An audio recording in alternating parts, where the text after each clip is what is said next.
Gurave Gaurachandraya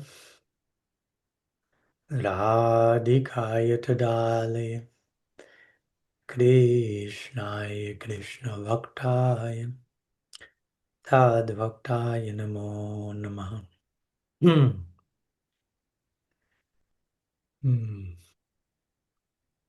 Welcome. Pranam to each one of you. Greetings from England. Just arrived a few hours ago, driving from Wales, and about to start our UK retreat in a few hours, actually. So, but happy to had the time to make this arrangement a little earlier than usual for us to still meet and not lose 2 weeks in a row without meeting in our English satsang. So happy to be here. Maybe today's gathering may be a little shorter than usually, so we have time to prepare for the next lecture that I have introducing the retreat here with the devotees that are arriving now. But still, blessed and grateful to be here today with all of you. So welcome to our space for sharing and exchanging and nourishing and witnessing and trying to learn to listen, learn to access reality and the truth the most open, and pure and free way possible. It's an ongoing project, so we all need grace, we all need support and help, so here we are, praying to show up in the most authentic way possible. So we invite you, as usual, if you have any questions, any thoughts, any doubts, any themes you would like to explore, to set us on a quest together, exploring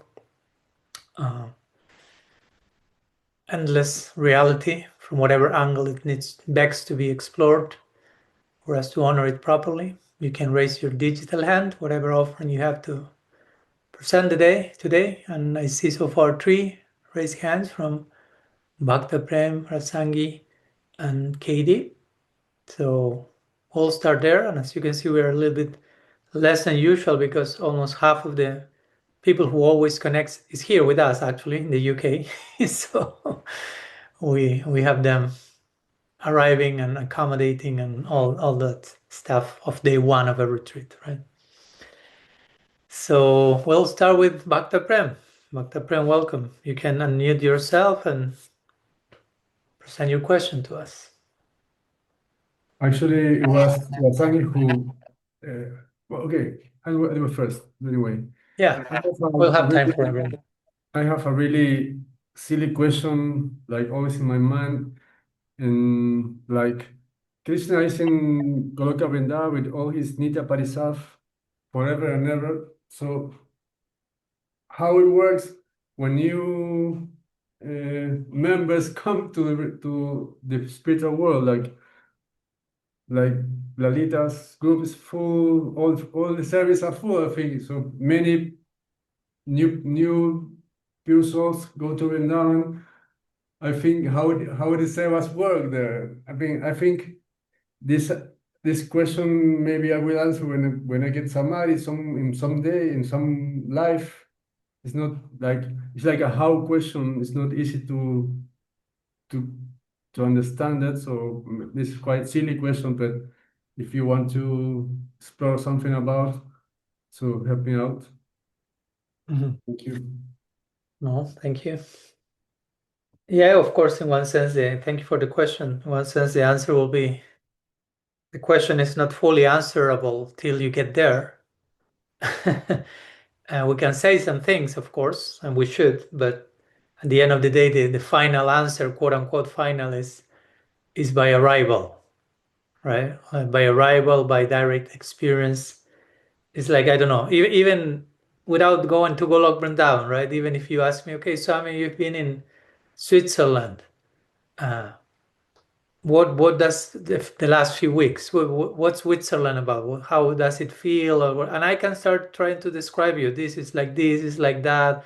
I can even show you pictures. I can send you some links for videos, but it's never the same as you traveling and being in Switzerland or any other place. Just I'm giving an example. So the ultimate experience is through arrival, right? So even if that happens here, what to speak of the land, the unlimited land of unlimited love? How much less can we understand that without being there? So that's one thing.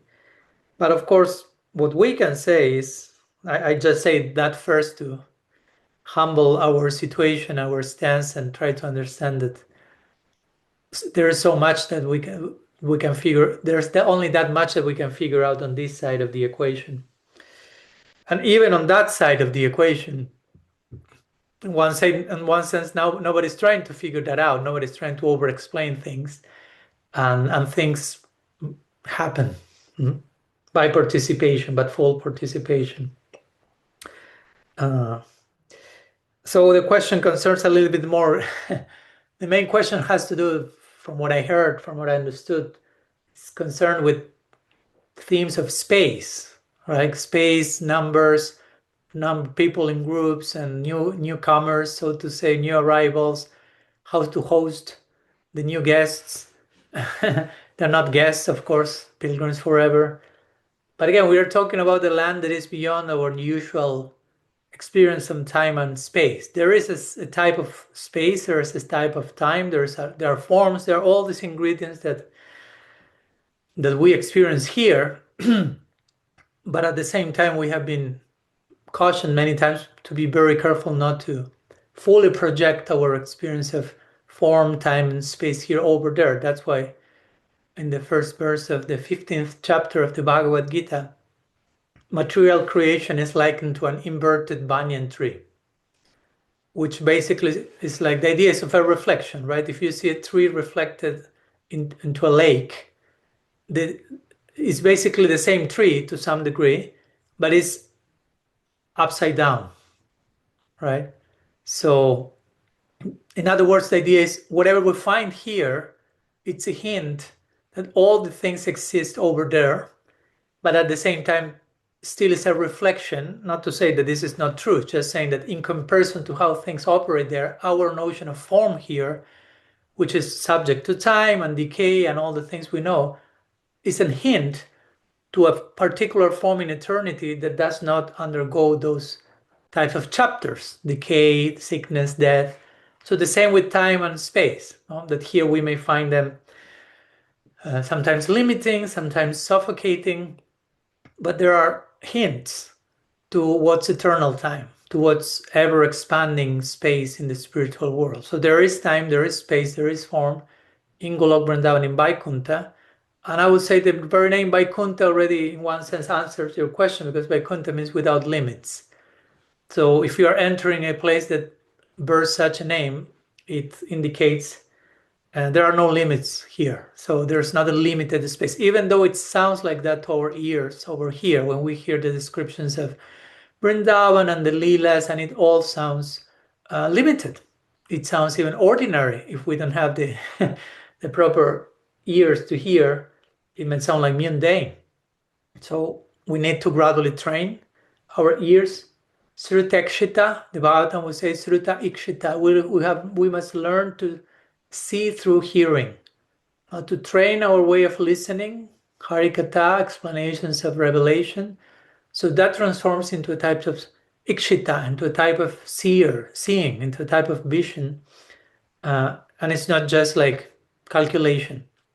So in Vaikuntha, there is unlimited space. So it will never run out of space. It's not like it will ever get crowded. And again, I know it's difficult for us to think about it, because still we will think with our point of reference here. If new people come, millions of people come, it will get too crowded. Where will the intimacy of the Leelas in Vrindavan remain? It will be a multitude. It will be a mainstream wave of people, and how the peace and the of the rural setting in Vrindavan will be totally disturbed, and it will become more like a football stadium or something, and we want just that's intimate service in the forest of Brazil. We may have our concerns. Shall I go there? Will Vrindavan in Golok become as crowded as Vrindavan on planet Earth? Because nowadays you go to Vrindavan and it's pretty crowded, right? It's a little common, it's a little challenging to experience the intimacy of that land on its outer carcass, its outer form, but still the essence remains there if we can contact that.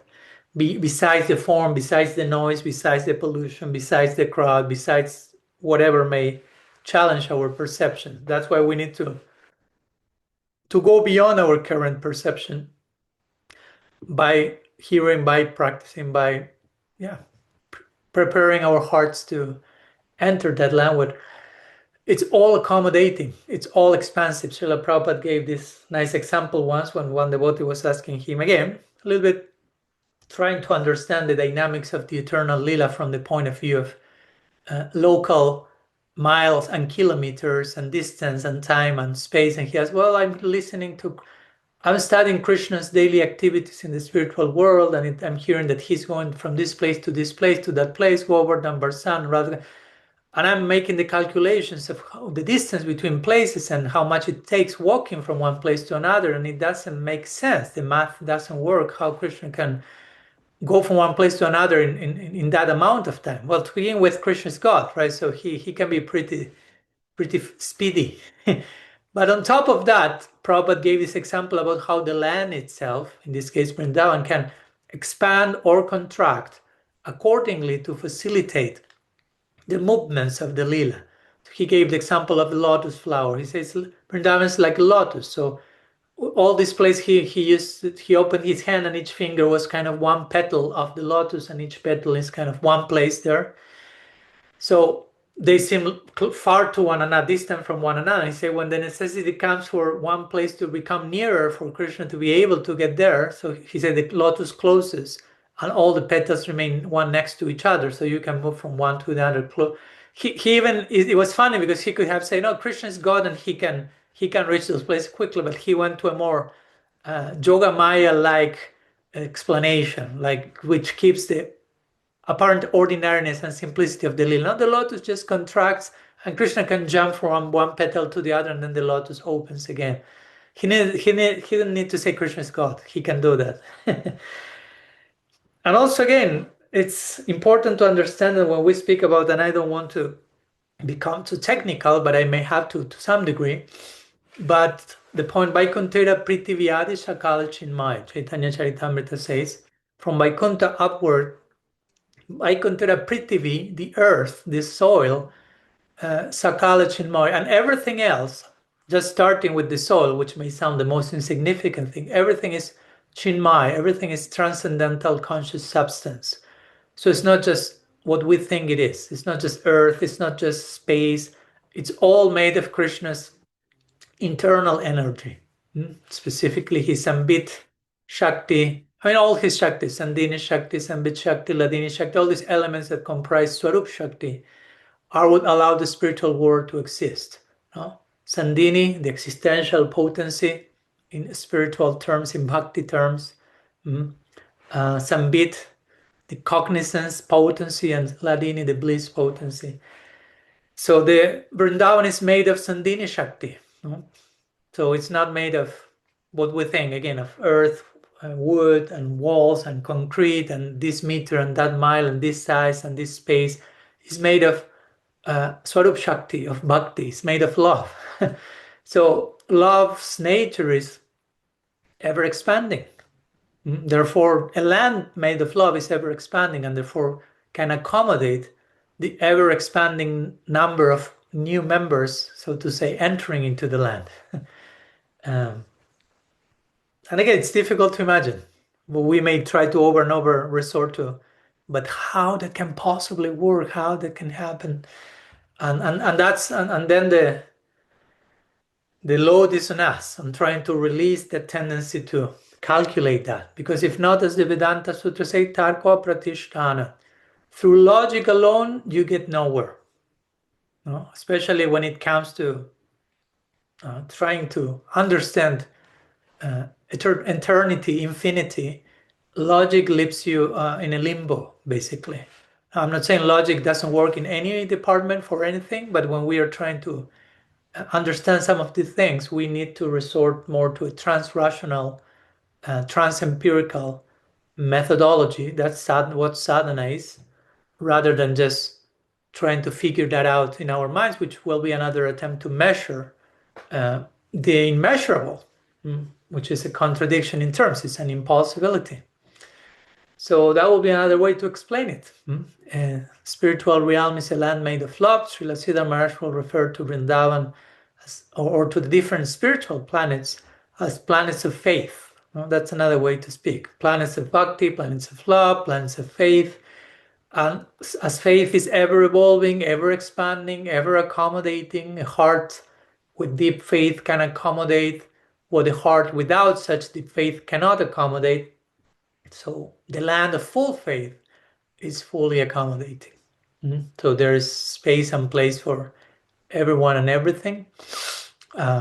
So yeah, it can expand accordingly, and when it contracts just in ways to facilitate expansion. As the example Prabhupada gave of the lotus closing, you could say it's contracting, but it's a contraction to allow Krishna to move closer to other places. So it's to facilitate love. It's in the service of the expansion of love. So even when we speak in terms of contraction of the spirit in that realm, it's just for the purpose of expansion of love. That's the nature of love. As I like to say, as I wrote in Evolution in Divine Love, there's no opposite to love, because love can only become more of what it is. That's kind of the relentless, unstoppable pace of love. It's always in growing and expanding and becoming more of what it already is. And yeah, one aspect of that is new recruits, so to say, or newcomers arrive to the spiritual realm, and the land expands accordingly to accommodate that. And those newcomers, if we want to use the terminology, also are units of ever expanding love. So they themselves are, the very presence is facilitating expansion. It's not like, oh, there comes a newcomer, a burden to our land, we need to expand and accommodate. No, they themselves create the expansiveness and accommodation. And there are so many things that we can say, but in that connection, that again, going back to my first point, we will fully understand that by arrival, because it's also described that whomever arrives there feels like they have been there forever also. No, it's not so much like, okay, I just came yesterday, right? So what do I need? What do I do here? How I'm getting introduced to this land, to these people? That's why we always say it's not that I just practice mechanically, in one way, superficially, my sadhana, and at the end of this life, I'm sent to Golok Vrindavan without having a clue what's going on there, who is there, what's the mood there, and then I need a whole guided tour to the land and a whole introduction about what's going on here, and I will be assigned a place to do and how to serve, and I need a whole full training when I'm there already. No, it doesn't happen like that. All those things, all that familiarity, getting familiar with that, getting imbibed with the essence of that land happens before the official arrivals. And that's why when someone arrives there, if we want to use that term, again, we're talking in terms of time and distance, it feels that you've been there always. So it's very paradoxically, subjectively paradoxical. So it feels like home. That's why sometimes we use this expression back home, which doesn't mean you have been there, doesn't mean you have been there necessarily, but you have that subjective experience. This is home. I've always been there, even if you're a newcomer. Also to say, like, I don't know, like Sanatana Goswami depicts Gopakumar arrival to Vrindavan as an example. And it all feels very natural. But yeah, those will be some thoughts in terms of how to think, as much again, how to think about these things as much as we can think about those things, as much as those things are thinkable. We can, employ our faculties as much as we can, and then know when to put them to rest and allow experience to make the rest, and trust that the closer we get there, that's the arrival I'm referring to. It's not just one official moment. Okay, I'm there, but gradually, the closer we get to that realm, which is a state of consciousness, as I always like to remind, a spiritual world is not just a planet and geographically, geometrically measurable. It's a planet of love. It's a planet of consciousness. So it's only, we can only arrive there or get closer to that as much as our consciousness aligns voluntarily to with that reality, with that dimension. So it's not just I was not there and now I'm there. It's a gradual alignment to that particular frequency of existence. And yeah, we can speak in terms of planets and forms and time and space, but it's all spiritual, it's all transcendental, it's all bhakti-like, it's all love-like. So in one sense, it's categorically different to our experience so far. So that's why it's important, and this may be the hardest part of all, to relinquish all our assumptions and all our ways of seeing things and trust and be open to a new way of perceiving things and understanding things. That's many times what gets most in the way. Not so much, okay, I will get this new information about the bring down or this or that, but then to get rid of certain ideas and assumptions and filters that prevent from our actual experience of what that's truly about. So it's a simultaneous work. Now we are Shravan and Kirtan and Vishnu. We are receiving this kata, this information, this revelation from Shastra, from sadhus, becoming inspired, hopefully becoming fascinated, becoming charmed and called and invited. And simultaneously, while all this content is coming, we may need to simultaneously work on detecting those filters and presumptions and prejudice and fears that get in the way of a genuine contact with that, and not starting to take that for granted and understand that in who knows which way, in how we understand other things. So it's an ongoing simultaneous process that we call sadhana bhakti. And we need to have all the elements in the same place. It's not just receiving the fascinating content and that's it, because I may be still filtering and projecting that with my old patterns, but it's not just working on old patterns without receiving new content, new revelation, new fascination. So, okay, I hope that helps, Dr. Prem. Yes, Maharaj, it helps a lot. I Okay. knew my question was quite silly, but I Oh, knew your answer will be fulfill my heart, I think. Thank you very much. thank you. And there are no silly questions. As basic or simple as they may sound, we always trust that something important can come if they are brought from a sincere place. So thank you for that. Thank you. Okay. So before moving to the next quest, exploration, theme, maybe we can, since we won't have that many today, probably, we'll spend some time also in our breakout rooms, inviting each one of you some more private moments to share with one another and turn together a little bit more of these thoughts that we have just shared in Sangha, in friendship, in trust, in openness. See you back in a few minutes. Welcome back. Hoping you had some nice few minutes of churning. The Bhagavatam says even a few minutes are enough to attain all perfection. So let's not underestimate our breakout rooms. No? Sometimes we can go in a breakout room and never return from it because perfection has been attained. So if in case we miss someone from our return, we know what happened. It became a breakthrough room. Yeah. Let's speaking about time and space, let's take time and space seriously, and a few minutes of sharing or even solitary contemplation, ruminating on those truths can be deeply change. They can deeply change our trajectory. Speaking of which, we'll continue, hopefully to honor time properly, and invite, in this case, Rasangi, or whatever is there to be shared from that side today. So welcome. Yes. Thank you, Maharaj. And it feels like, I wanted to say that Sajjan had some profound realizations from your last answer, the question and answer. Just it was very uplifting and delightful. So just to say that, because you sometimes ask for feedback from the breakout rooms, I'll just say that was uplifting for us because he was so uplifted. Oh, he was so, it was like like a big realization for him already.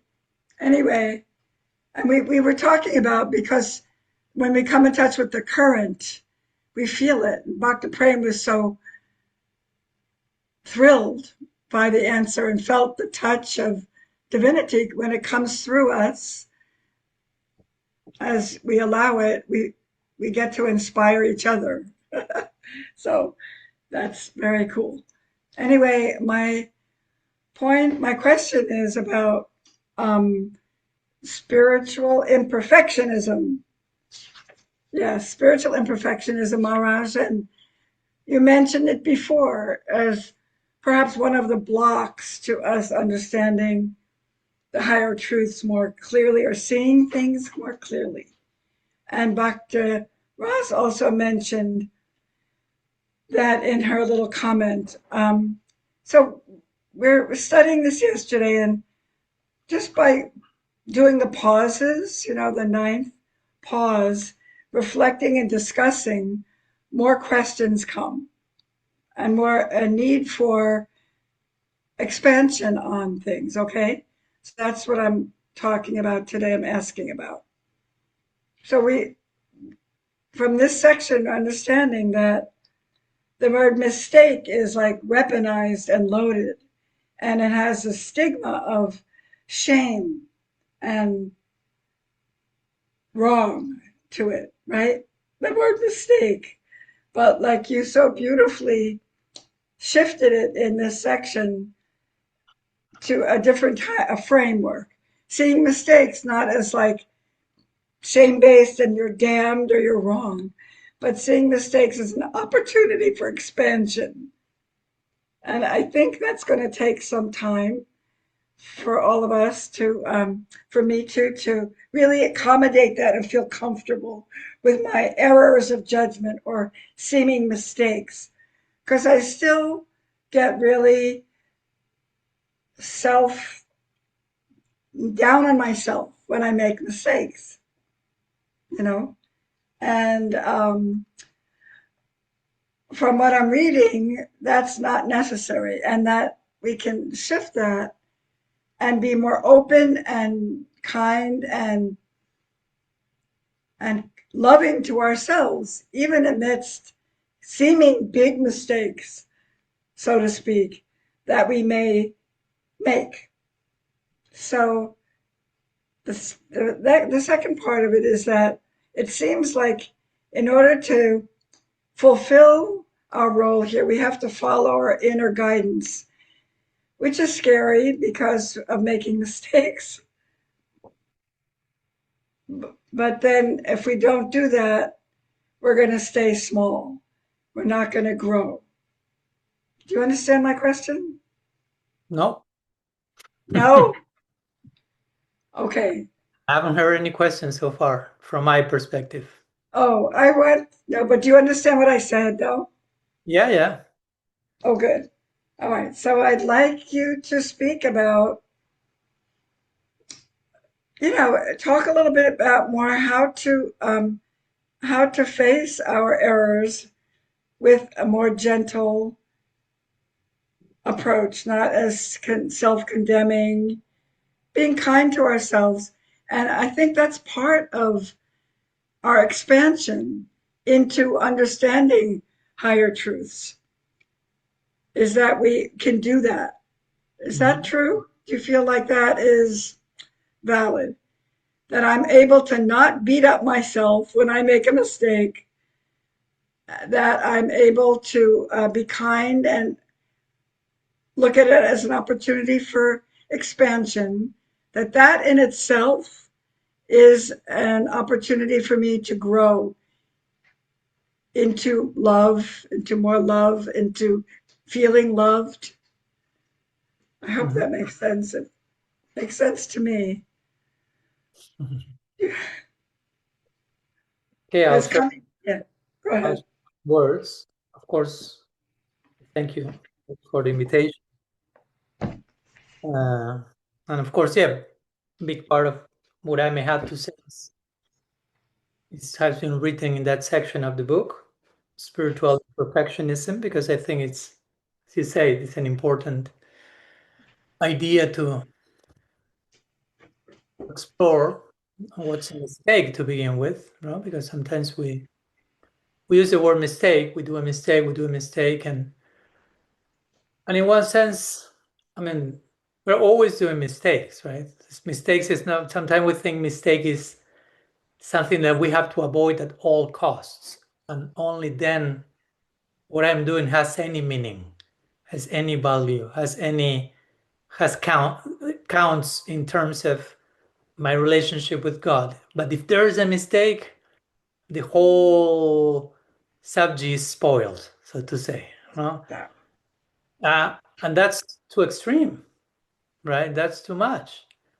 And Krishna himself, as I think, or as I hope, I included in that section of the chapter, I think I did it, that Krishna says in the Bhagavad Gita, every action is accompanied by some form of imperfection.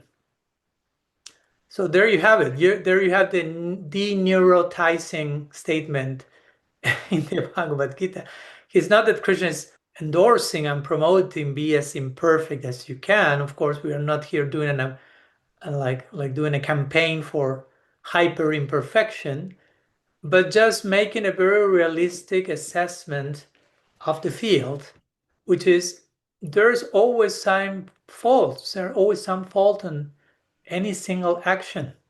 And he even is talking in that context of great people and wise people. It's not just speaking about the super conditioned souls, no. But there, of course, the point is then there are mistakes and mistakes. So there are some which are the mistakes that are avoidable easily, and still we are not avoiding them. Which are those things that we know we can, we don't need to surrender to, but we still surrender to. So the true mistake is not so much not being perfect in every way, because that's not possible. So if you start with the foundation of impossibility, that makes for a very neurotic life, right? If the preliminary foundation is be perfect, which again, we talked about this many times, it's very contradictory and very absurd, but many times we do that. We force or demand that we are perfect first to begin our practice.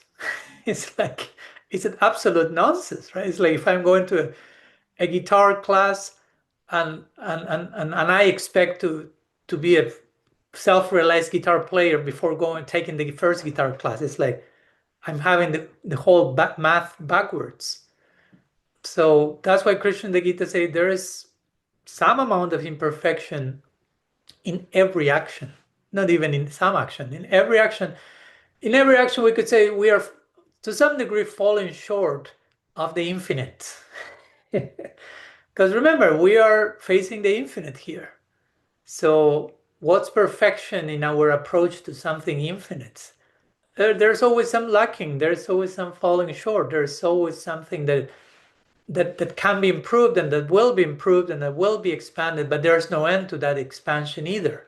So in that sense, if we want to label all that as imperfection, then there will be imperfection forever.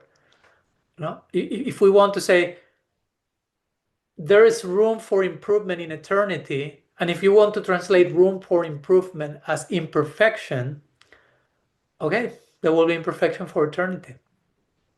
But the problem is not so much with the word imperfection, I will argue, as I tried to argue in the chapter. The main problem is with the word perfection. With the word perfection, because for many of us, perfection means this fixed maximum, this rooftop, this dead end where you do everything perfect and there's no more room for improvement, which again is a very imperfect definition of perfection. Or right? Flawless, to be flawless. Yeah, but on one side you can say what's flawless to begin with, and I will argue if you are sincere, as sincere as you can in this present moment, that's flawless. It's not about some other minor mistakes that may be always around. But on top of that, again, we are not here so much concerned about something being flawless, but we are more concerned about there being eternal room for infinite growth. So even if I'm flawless, hypothetically, which I'm not, so that's why I say hypothetically, even if I do this one thing flawlessly, whatever that may be, I will offer this prasad in the altar flawlessly. I will prepare this garland flawlessly. And generally, we have very external ideas about what that means, right? It's on the outlook. Oh, that garland looks flawless. Yeah, but where was your mind and heart while doing that? Or where's your mind and heart now that people is telling you that your garland is flawless? So for me, the main thing is not so much let's be flawless, because that's still something defined in negative terms. But let's make it as positive as possible. So when we speak in terms of positive development and offering our hearts and giving ourselves, there's ongoing room for improvement. There's no end to the growth. So it can always get better. But many times when we say flawless, in a very subtle way, generally, we imply it cannot get better than that. It's flawless. It's perfect. It's impeccable. So we've hit a rooftop. We have hit a dead end. We've made flawless performance or whatever a fixed maximum. It cannot get better. And that in itself is a flaw. That in itself is one of the biggest imperfections. True imperfections means conceiving perfection in such a way. Because again, when we understand the nature of perfection, you understand it's always getting better. Like the song of the Beatles, it's getting better all the time. So if it's getting better all the time, will you consider the previous version of getting better imperfect and the new updated version perfect? No, it's what was perfect all the time, and it keeps getting more and more perfect, and there's no end to that perfection. So we may need to redefine perfection, as I try to do in the chapter, so then we can deal with imperfection in a more healthy way. Because many times the toxic ways we've dealt with the notion of imperfection indirectly speak of how toxically we are dealing with perfection itself. Because again, imperfection, you can only define imperfection in the light of perfection, right? When you like condemn something as imperfect, with you stigmatize or criticize this imperfect in you or others, it's with an idea in your mind of what's perfect. And whatever doesn't fit into that idea, then that's imperfect. But to begin with, our ideas of perfection are wrong. So then the ideas of imperfection that are an indirect comparison to that perfection are equally wrong, two sides of the same coin. So yeah, we may need to sit for some time and rediscover both perfection and imperfection. And in that sense, then both can become more spacious, ever new, open doors for perpetual learning, and imperfection now becomes real. Imperfection means not conceiving perfection properly, and therefore not conceiving imperfection properly, limiting all the things. But because many times that's how we deal with perfection and imperfection, right? Perfection is this fixed maximum, this dead end, and imperfection is you did it wrong, you are bad. It's all of that is very reductionistic, very small, very suffocating ways of defining both perfection and imperfection. Now, if I say perfection is an ongoing expansion of perpetual learning, that's nice. And interestingly enough, when you define perfection in that way, you kind of are in a place to define imperfection almost in the same way. No? Because if perfection is an ongoing opportunity for expansion and growth, and you can actually define imperfection the same way. So at that point, what's the difference between perfection and imperfection? In one sense, those two categories collapse. Those two like oppositional words kind of become one. Because if through any mistake I made, whatever you could think of mistake, I'm sincere enough and I can learn from that and grow, how much can I call that mistake or imperfection? So for me, that's what, when I say, yeah, the true only imperfection is the unwillingness to learn, the unwillingness to see everything as a lesson. That's what prevents me to make imperfection perfect, so to say. Or another way to, I mean, we can speak about this from so many ways or angles, but true perfection, as Father Richard Rowe will beautifully say, true perfection is not the exclusion of imperfection. True perfection is the inclusion of imperfection. If something is genuinely perfect, it has the capacity to include imperfection in its embrace, not to exclude it, not to ostracize it, not to whatever, right? Stigmatize it. True perfection is broad enough, deep enough, loving enough, perfect enough to give space to imperfection. So imperfection can find its place and from there grow, mature, get nourished, change, transmute, transform, and become more and more perfect. But again, it's an ongoing journey of further refinement that never ends. And in one sense, that has never begun. So how much can we label, oh, this is imperfection and now this is perfection? If there is this openness to grow, everything is part of that refining journey. And so I think then just to boil it down to one point, is our main concern or our main responsibility is try to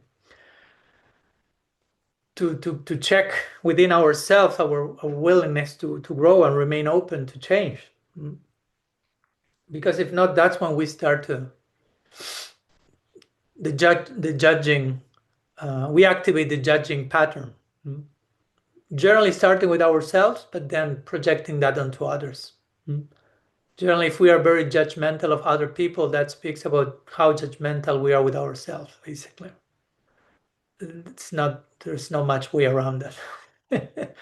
So when we keep labeling people and putting people into boxes and you did that and you're imperfect, it all speaks how much we are throwing that at ourselves. So the healing always begins at home. And yeah, I think there is a place there's an ideal point of proper merging where perfection and imperfection, as I said before, both can be defined in the exact same terms, like an ongoing journey of further growth, further refinement.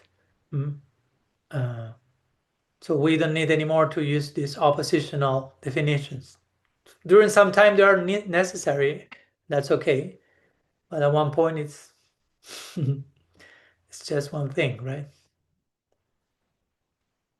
So yeah, I don't know if some of the things I shared address what you.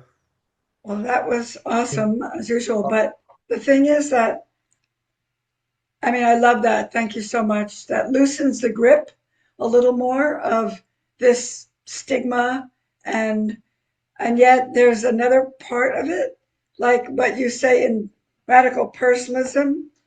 This is what I'm trying to get at too, is that if there's time, I think perhaps a little bit more, but that, like Jordan Peterson said, to believe in God doesn't mean to state it, but to fully act out what you believe in. So some of the fear comes from acting out and believing in myself enough to put it out there. But then if we're in a safe environment where there's unconditional kind of love, we grow from our mistakes. So that's the gift of the Sangha, of what we have. And to stay small, we stay bonsai'd. To not speak up, not speak our truth or share who we are. We stay small and don't expand as much as if we're willing to risk speaking and being wrong and learning from it. Anything to say about that? Yeah, a lot to say, but we have other hands raised, and I would like also to. I think I shared enough regarding your question, and it's an ongoing question, and we could continue. Oh, yeah, I would love to do that sometime. Absolutely. It's like, yeah.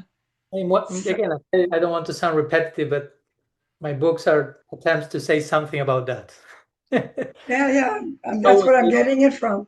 We can always say more about that perpetually, and that's our celebration, right? That's why we get together every weekend, and we don't get tired, hopefully, of sharing. Okay. Yeah. Another time. Thank you for that reflection. Yeah. We have eternity on our side. Okay, we have two more raised hands I'm seeing, but before that, we'll go one more time to the breakout rooms for a few moments to discuss about this important theme of imperfection, perfection, redefining these terms, how we deal with them, how we integrate them, how the two can become one, ideally, whatever has resonated with you the most. So we invite you for a few minutes of reflection, collective or personal, if you need your personal time. Remembering in a few minutes everything can happen. Breakout can become breakthrough, maybe with some breakdown in between.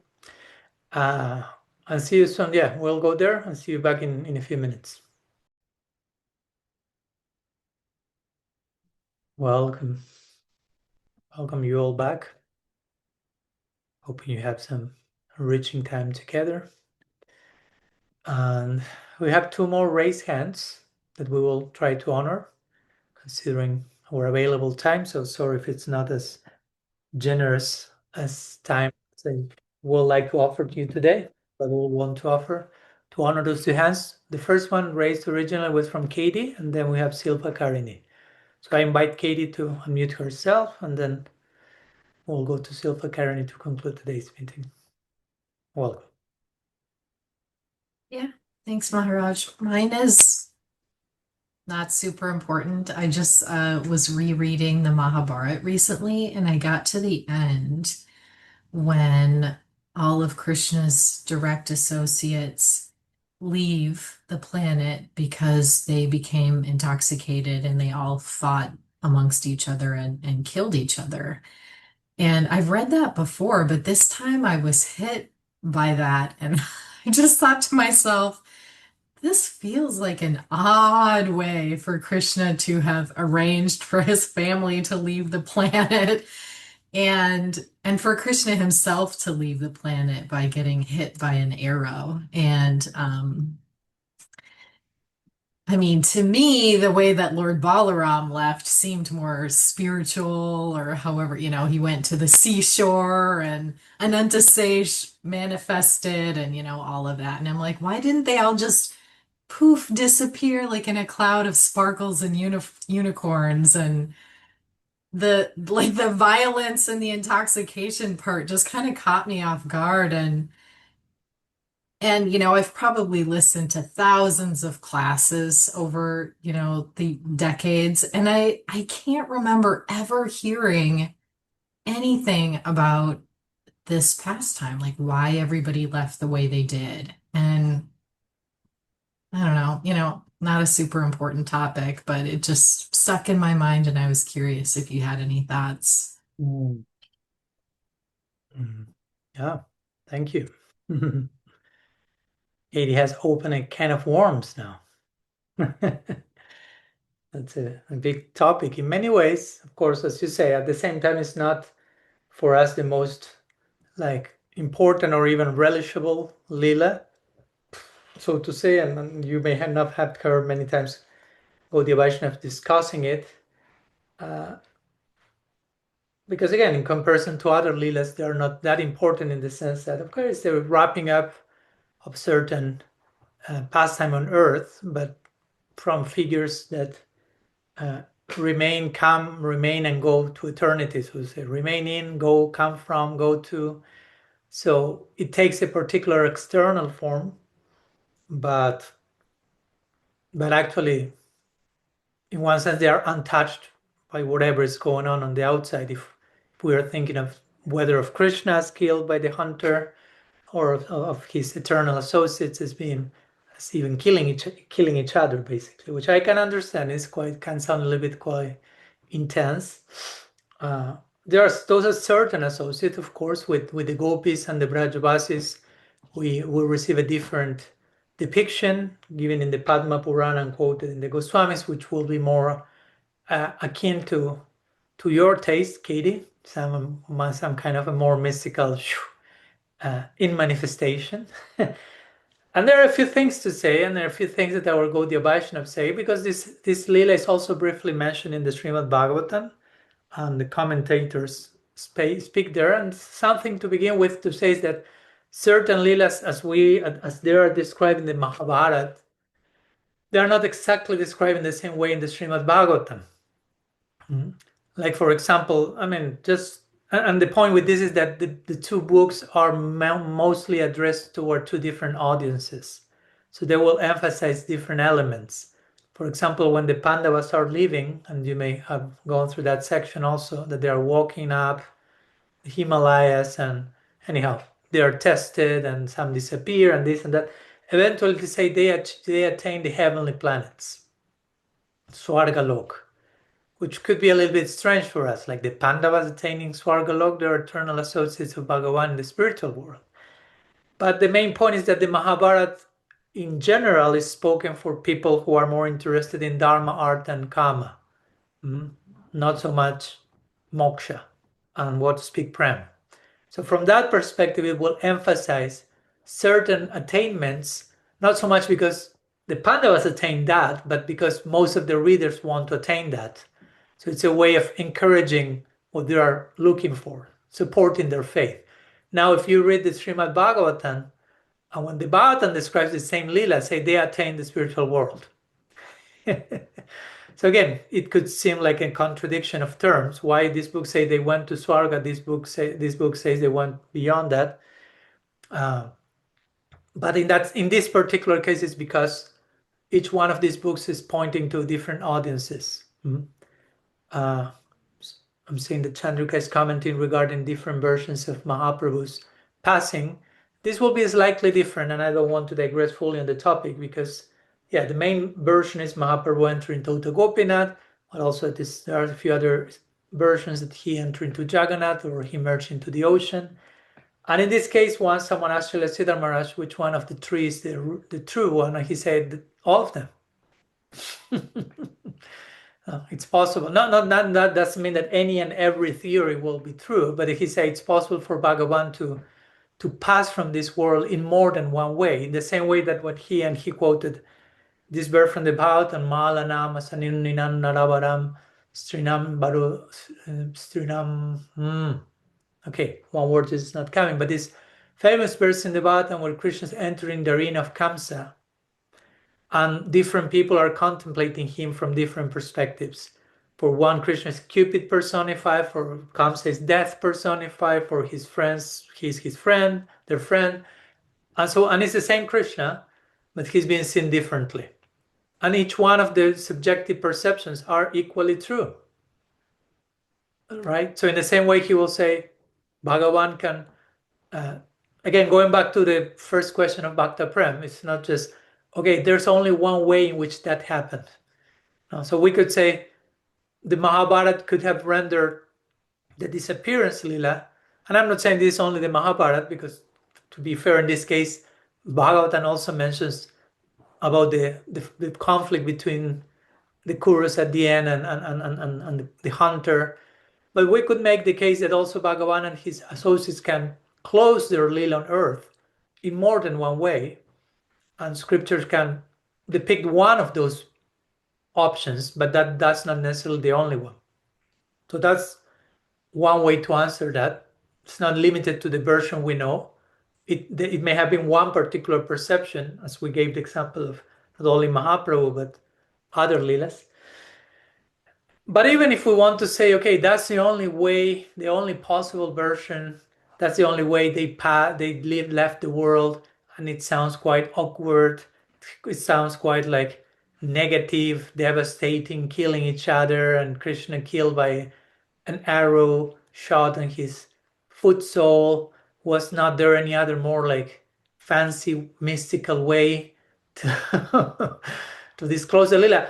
And for me, a simple answer to that will be the lila has not to obey our wishes, basically, right? Like we may think, oh, that will be a better way, but the point is, who says that the lila has to adjust to how we like it to be?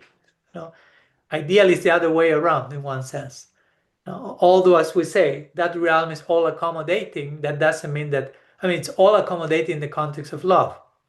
So sometimes we will find some leaders which are a little bit complex and difficult to understand, or that we will like them to be different, or we thought, no, it would have been more, I don't know, romantic closing in this way, or more spiritual, or more mystical, or more whatever. But still, it's our personal wish, which I don't want to insult or downplay, but just also to say the world of Lila doesn't need to necessarily aligned with how we think things should happen in the ideal way. Because for that matter, many people could make the same case with the totality of Krishna Lila. I mean, why God is a womanizer? Of course, there are ways to explain that. No, I'm not saying that in an ordinary way. Or why this is the? I will like it to be. I will like, and of course, there are many lilas and many facets of the divine that exist according to different tastes. So we can find that here and there. But I think it's a valuable lesson for us to stay with this point that, yeah, some lilas may be a little bit mysterious and difficult to understand.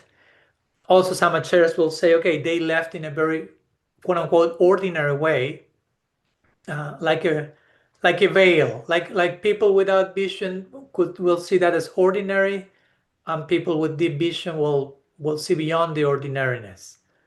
Like a way of closing the curtain in a mysterious way, but those who understand will understand.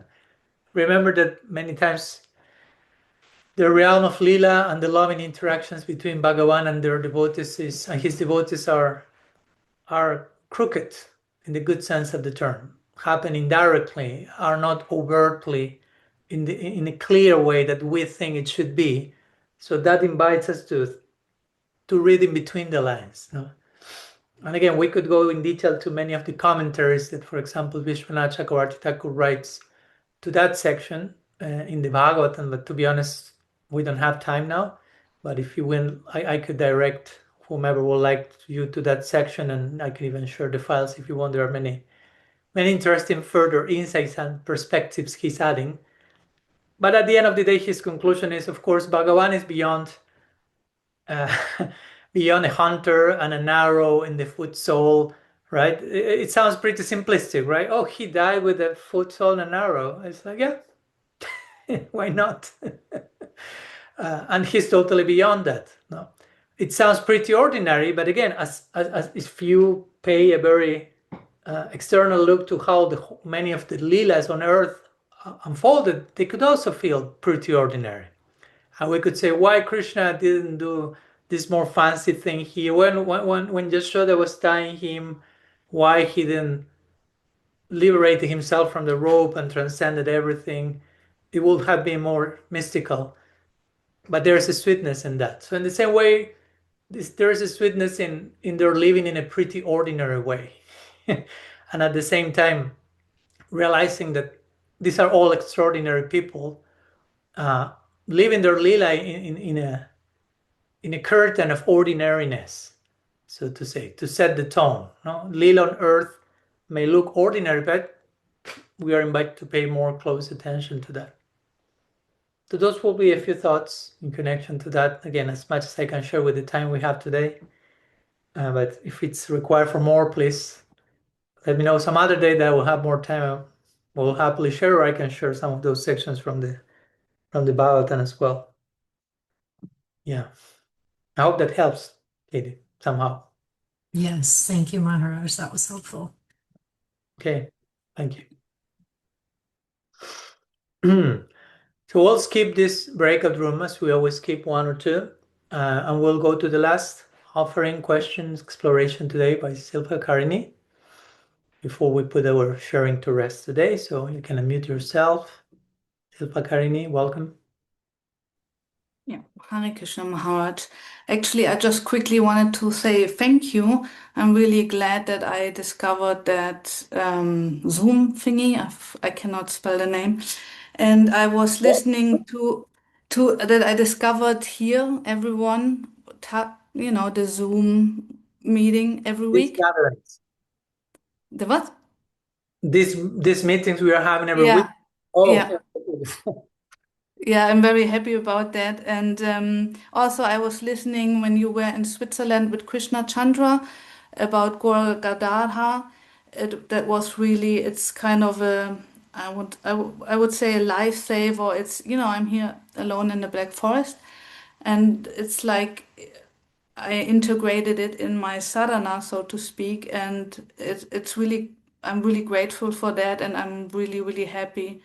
And that and at the same time I also become fearful that something maybe happens and that this is not anymore the case, right?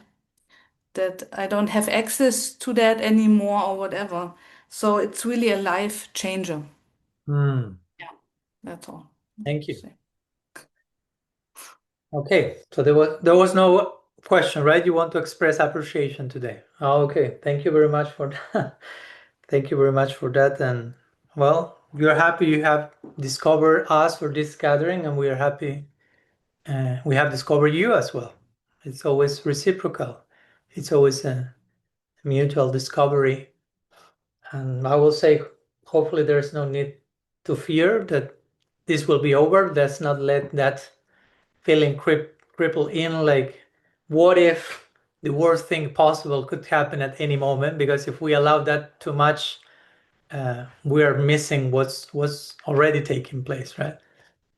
So as long as you keep paying your internet bill monthly and you can connect to Zoom, you will be able to join us. And if you cannot pay the bill, let us know. We will do some collection, and you can continue joining from the forest somehow or other.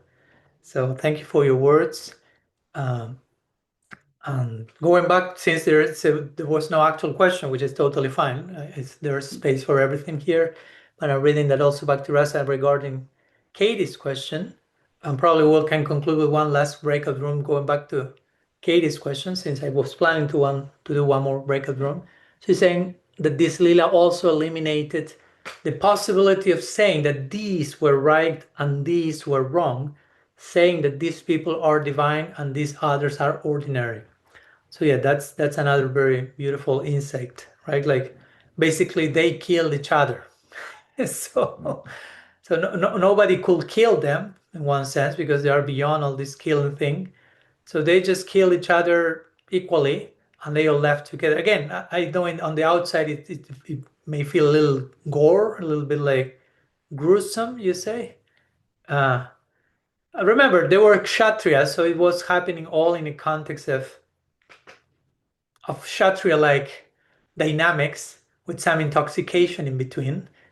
But again, there are very interesting commentaries by Vishwanath Chakravarti Thakur in making like parallels with, okay, the intoxication that they were drinking some wine and then start to fight with one another, but the intoxication you ultimately connected to divine love because they are eternal associates, and in that intoxication they were carried to act in that particular way to bring the lila to a close. So, and again, it sounds, as Rasangi mentioned, maybe pointing to imperfection at all levels. It looks externally very imperfect, those are not eternal associates. Now, how will they behave like that? So again, it's like a test to our vision, right? Like to our ideas of perfection, going back to that topic, to our ideas of how things should flawlessly unfold, and to leave room for something happening in ways we did not expect, which look pretty ordinary, and which still remain untouched by mundane influences altogether. No? And again, to relate to that back to our own lives. Because sometimes also making it a little bit more personal or realistic for us, relatable. Sometimes we may even see some examples, life examples of devotees or practitioners who live a sincere spiritual life, but somehow the end of their life is not as glorious as we think it should be. Again, in external terms. No? Like, for example, sometimes I hear people say, oh, well, Prabhupada left in Vrindavan. That was glorious. And indeed it was. But if he would have left in Panama or El Congo or Venezuela, it would have been equally glorious, right? It's not that, oh, he needs to live in the dam for the passing to be perfect. And that's our own projection of what I think it has to be in this. If he will have left in Paris or London or Russia, I mean, he will have gone to the exact same place he went by living in Vrindavan, because he was already living in Vrindavan, as we all know. So my point with this is that sometimes some devotees may leave their bodies in situations externally which may not seem the most ideal in our estimation. No? Sometimes we think, oh, the ideal will be or in Vrindavan or in their home with 108 devotees doing 108 hours of kirtan, everything 108, and some tulsi live here and this here, and like checking all the boxes of perfection. And maybe they pass in the hospital with dementia and some other conditions that you may call even embarrassing. No, like a little bit strange in the psychophysical dimension, and it may not sound like, oh, that was not ideal. And even that can take to faith crisis, like why Krishna is allowing this, why Krishna is not protecting the devotee, I'm not arranging. But who say that that's not perfect? Who say that Krishna is not present there? Who says that that devotee is not like transitioning smoothly to that ideal place that devotee wanted? And again, externally, the outer form of that transition may seem bewildering to us, but that's just us being bewildered by the packaging of the situation. But besides the packaging, there's so much more going on. So I'm giving just a more relatable maybe example that somehow speaks about the same of your question, Katie, regarding Krishna, his eternal associates, and by extension, you can apply that to the life of bhaktas and so on. And again, some of the things need not be in certain way for them to be ideal or perfect, because there are many ways for them to be perfect. No? It's not like this is the only perfect way or this is the best way. As long as as long as the heart is in the particular place, the heart is leading the way. Like once someone served, maybe you know the story, Srila Siddhar Maharaj will tell it, someone served Srila Bhakti Siddhanta Saraswati Thakur a plate of prasad with different preparations, and they will ask him, oh, Guru Maharaj, he was tasting all the preparations, and someone asks at the end, oh, Guru Maharaj, which was your favorite? And he replies saying, oh, everything is better than everything, he said. Right? That's a very interesting answer, right? He didn't say, oh, this is best, this comes second, this is third, and this is the final one. He said, everything is better than everything. Because he said, I'm dealing with the absolute, with prasad, with the grace of Bhagavan in the form of, I cannot put hierarchies here. So in the same way, going back to our topic, how a particular person transitions to their next life, whether it is God himself, an associate, us, anyone, if they are properly internally situated, they can take endless different forms, and each one of them is better than each one of them, so to say. So we should not be too, preoccupied or concerned about the external shape it took, but what's going on the inside. Because in some other cases, you can have a very fancy outer arrangement, but internally, we are not that fancy, so to say. So that's what Krishna says in the Gita, as I say, 8.6. Whatever, he uses the word bhava to refer. Bhava means inner state, but also bhava means a particular form of existence. So jam bhaptishmaram bhavam tyajantyante kalibaram tam tame vaitikantiya sadatat bhava bhavitaha. So whatever bhava you're in, that takes you to a particular bhava. Whatever state, inner state of consciousness you're in, that takes you to a particular corresponding situation in existence.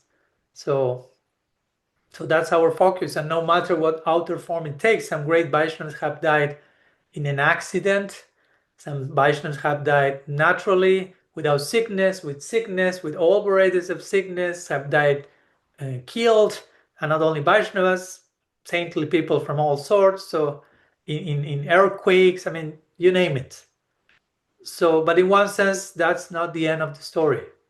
That does not actually define the trajectory, the inner trajectory of that Atma. So, and I know it's not easy for us because we do not see what happens beyond that final quote unquote moment. We just stay with that final image. And it sounds like, wow, that was it. They kill each other intoxicated, or an arrow on the foot sole, or an earthquake, or an accident. But we have to remind ourselves, no, that's just one frame of the whole movie.